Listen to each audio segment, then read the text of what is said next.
Hello, welcome to today's Studio Armor Review. Today we're going to continue our look at the Dragonmaster Exodites, and today we're going to touch on the Dragonseers.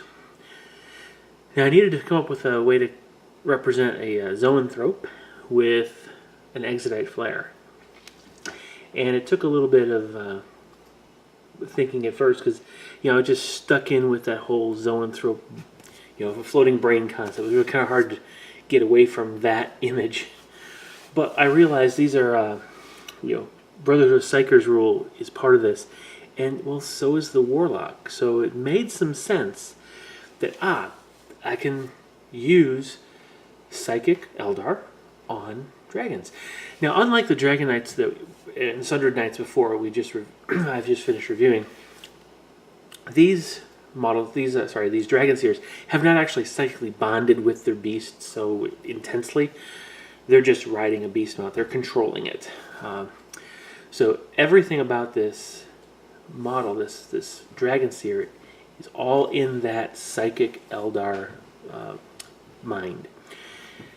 Now, being that he is actually an Eldar who has the ability to control dragons, that means he's not really opening himself and trying to follow the way of the way of the witch that the Elder Craft World Psykers follow. He's following his own path, and so his units, or his abilities, are definitely unique compared to other Eldar Psykers. He basically only has he has access to really just a couple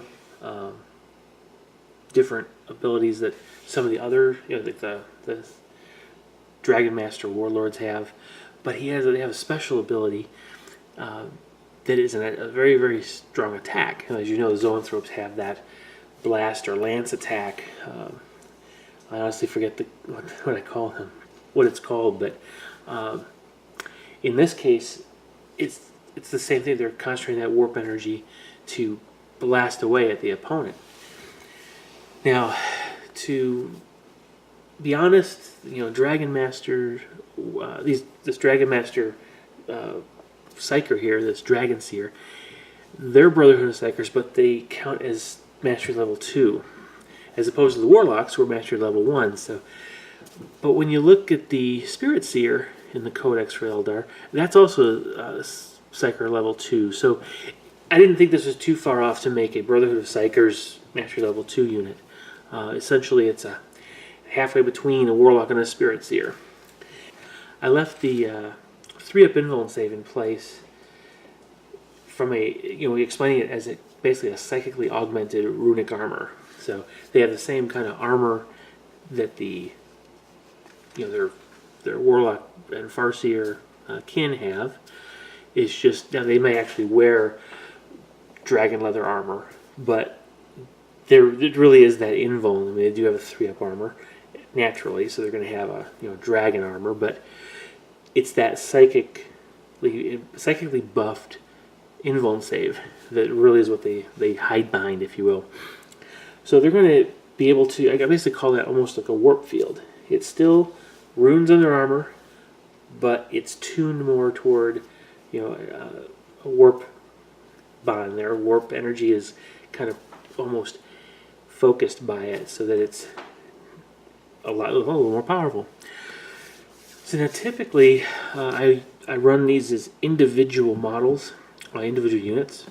That way, I can spread my synapse out, and I get that many more psychic dice.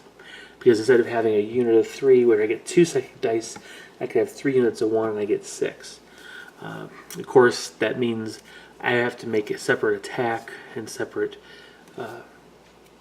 roll to see if I manifest a particular power, but it's worth it. I'm spreading that synapse control across the table.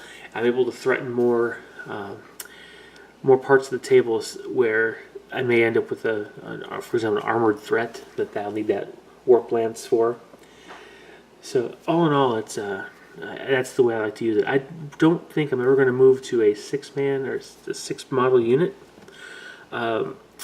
I am in the process of trying to find the perfect match for the what's now, I guess they added, what is it, the Neurothrope, I think is what they called it. That's the enhanced, almost like a sergeant for the Zoanthrope. So I think it's a Neurothrope. Anyway, so I'm calling him basically a high Dragonseer. He's sort of like a more potent, more skilled, almost a sergeant figure. And granted, his stat line's identical, really, but it's still, we're looking at having that specialist, that special ability to reach out and draw life energy out of his surrounding and take that energy and remanifest it with his brethren on some other psychic attack. So I haven't come up with a model for that yet, but I am looking forward to it. Again, these models are not GW. I do forget the name of it. It is a manufacturer out of Italy, actually. They make quite a few nice Dark Elf models. There's actually 4 Dragon Riders. Remember, the other one is I've used on the to represent the Broodlord, but these 3 I use to do the Dragonseers. One on the left has just a trumpet. One on the center is just carrying a staff. The one on the right has a sword. So they don't look imposing. It's not like they have lances and you can see that they're great at combat. It's just they're not really a combat kind of a model. However, when you think about the fact that Zoanthropes can go into close combat, well, they've got the Dragon Bite and the Dragon Claws.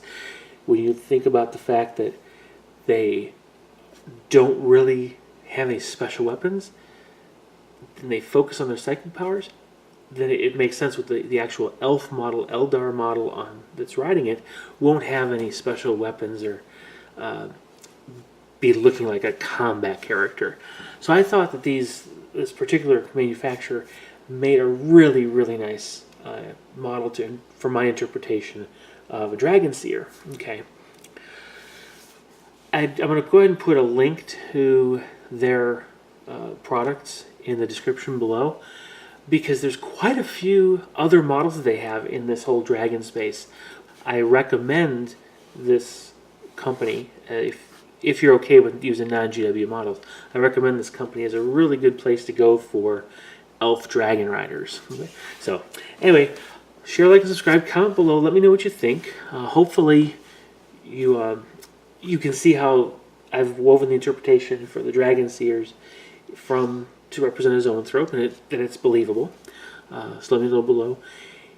If you want me to go into more details about any of the models you've seen in any of these reviews, let me know in the comments. If there's anything you want me to cover or any suggestions you have for these videos, please let me know. I want to make these the best they can be for you. Again, so I'm trying to give back to the community, and I can only do that if I know what you guys want. So thank you very much for sticking with me and watching through this, and I hope to see you next time on the Studio Armor Review. Thanks a lot. Bye-bye.